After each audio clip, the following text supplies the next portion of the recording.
everyone, it's Patti with Powerlady, and I wanted to share something else about working from your desk. So that's something I have to do now. I just started my third week today, and you can get really stiff. I can get really stiff and really tight, and so I want to share some things that just kind of keep me moving.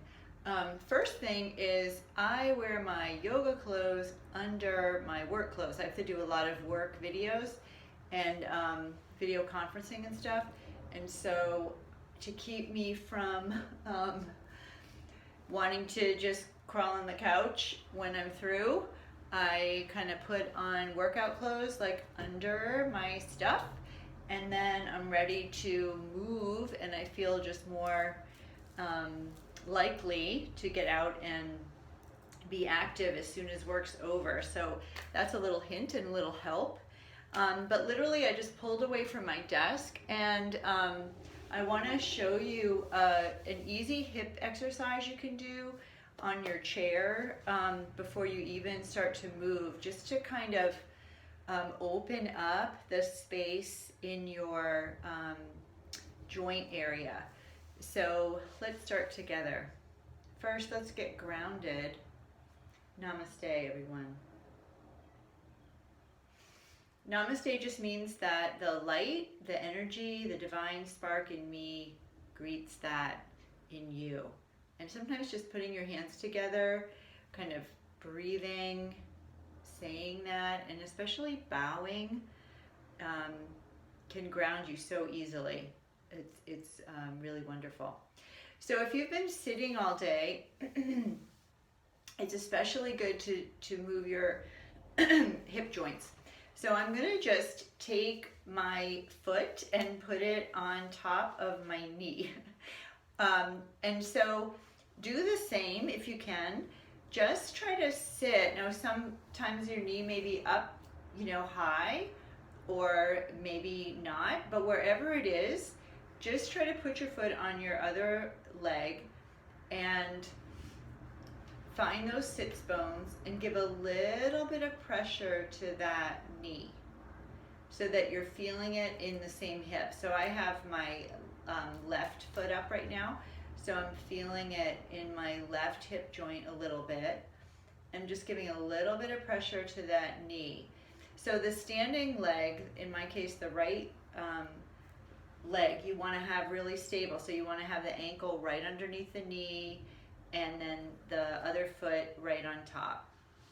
So I call this, this is like a pigeon pose. So when we're laying on the floor, it's the same kind of motion, or a figure four, kind of look like a number 4.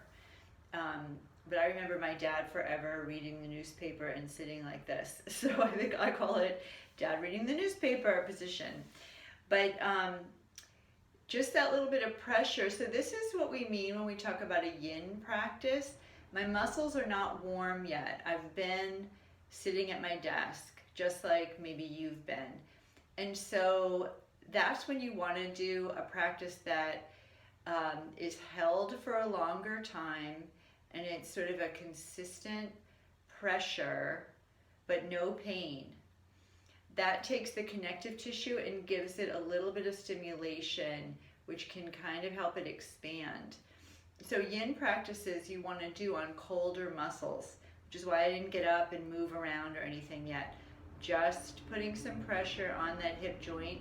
And if your leg's up like this, just a little pressure there, or maybe with your elbow. If you're feeling particularly limber, or like you're not getting enough there, you can also lift from the pelvis and lean forward. So as you lean forward, you might feel it a little bit more in the joint. Find a spot where you're comfortable. So maybe this far down, I'm giving, again, a little pressure to my knee, and I'm leaning forward. I could shift over, or you could shift over and put the elbow on the knee, and just kind of find a place where you could just rest. Maybe just looking down and breathing. And again, keeping that consistent little bit of pressure and that movement forward. You might notice as you move a little more forward, you feel it a little bit more. So wherever your edge is, that's what we talk about in a yin practice, finding your edge. Wherever your edge is, stay with that edge.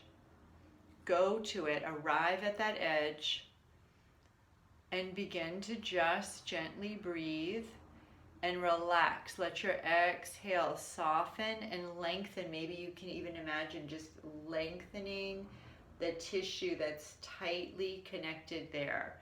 Just kind of opening it up with your inhale. And then as you exhale, imagine maybe a little bit more expansion, but no pushing and no force.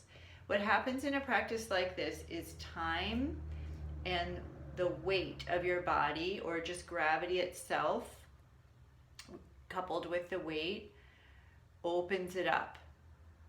And so yin practices are traditionally held from 2 to 10 minutes. So maybe you could do 3 or 4 minutes on each side. That would be a wonderful practice. Again, leaning a little bit more forward.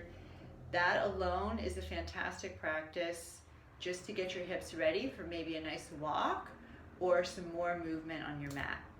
Namaste, everyone.